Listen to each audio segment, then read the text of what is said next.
हाय सगळ्यांना. चला तर आज बनवूया बटाट्याचा ठेचा.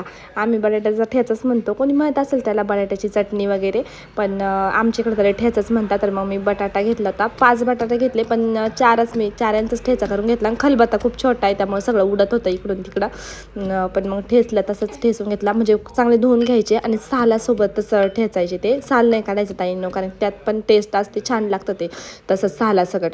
आणि ते लाल पडतो ना, मग पाण्यामध्ये मी टाकून घेतला आणि पाण्यामध्येच राहू दिला कारण की जास्त लाल होणार नाही. मग मी त्याच्यामध्ये ठेवला आणि कढई घेतली. कढईमध्ये तेल वगैरे टाकायचं.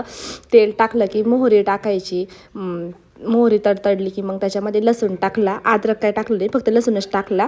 लसूण टाकला आणि कांदा वगैरे टाकायचा. कांदा टाकला की चांगलं लाल होऊ द्यायचा. कांदा लाल होईपर्यंत चांगलं परतून घ्यायचं. आणि नंतर टोमॅटो पण टाकायचा, कारण की टोमॅटो कांदा चांगला शिजवून घ्यायचा. आणि कोणी काय करतं त्याच्यामध्येच मीठ टाकतं लगेच, पण मी काही मीठ टाकलं नव्हतं. आणि मी जिरे पण टाकायचं विसरले होते ताईंनो. नंतर थोडंसं परतल्यानंतर मग मी त्यात जिरे पण टाकून घेतले. जिरे टाकले, चांगलं परतून घेतलं, लालसर करून घेतलं. आणि त्याच्यामध्ये नंतर मग हळद टाकायची आणि घरचाच मसाला टाकला मी. लाल मिरची जी असते आपली वर्षभराची केलेली तीच टाकली, दुसरा कोणताच मसाला टाकला नाही. कारण की त्याची टेस्ट चांगली, म्हणजे जी बटाट्याची टेस्ट ती लागायला पाहिजे. उगाच दुसरे मसाले टाकून काही उपयोग नाही. मग मी लाल तिखट टाकलं आणि ते पण परतून घेतलं.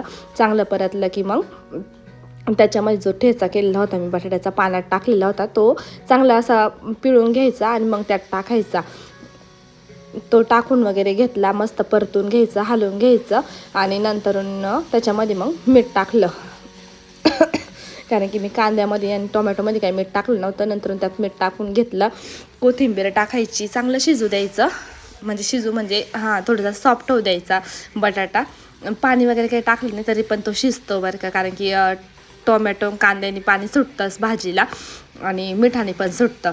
त्यामुळे मी ते 5-10 मिनटासाठी असं झाकण ठेवून दिलं.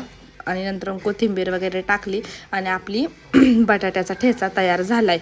आणि थोडंसं परत मी परतून घेतला, म्हणजे शिजू दिला थोडासा. आणि त्याच्यानंतर त्याच्यामध्ये मी माझा फेवरेट, म्हणजे मला आवडतो, प्रेमला आवडतो, सगळ्यांनाच आवडतो घरामध्ये, तो मॅगी मसाला पण टाकला. कारण की मॅगी मसाला टाकला ना छान टेस्ट येते बरं का. तुम्ही पण ट्राय करत जा. सुक्या भाज्यांना आहे ना मॅगी मसाला टाकायचंच ताईंनो, छान लागते.